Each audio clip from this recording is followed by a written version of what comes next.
সাত সকালে ঝুলন্ত মৃতদেহ উদ্ধার। ঘটনাটি ঘটেছে মুর্শিদাবাদের নবগ্রাম থানার পমিয়া গ্রামে। সকালে স্ত্রী ঘরের দরজা না খোলায় সন্দেহ হয় স্বামী সীতানাথ মণ্ডলের।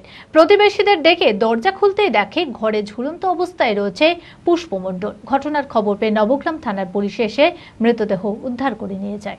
মানসিক স্বাস্থ্যের জন্য সবার আগে যে নামটি মনে ভেসে ওঠে, সুস্থ মনের ঠিকানা মনোবীক্ষণ।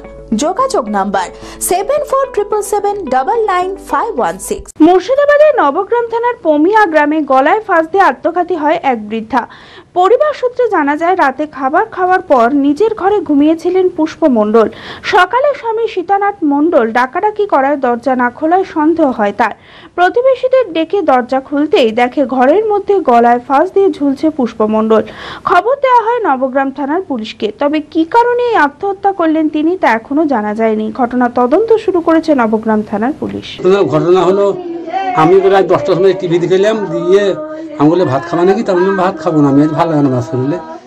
দিয়ে আমি বিছানা পারলাম, ওখানে শুলো, তাহলে শুবে না, তখন আমি শুবো না, ঘরে শুবো আমি, ঘরে শুবো না, ঝামেলা কিচ্ছু হয়নি।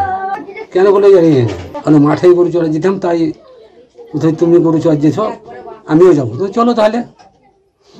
আমি তখন বয়সে আছে। আমি আমার ফেভারিট, আমার মতো আর কেউ। চঞ্চলতা তার কথায় কথায় জীবনে মিশে রঙ ভরায়, চুপি সারে মনে সে সাদে সবাইকে পাগল করে, পাগল করে। আমারই মতো আমার নিচের পতাকা। पता का चा गजब का शाद।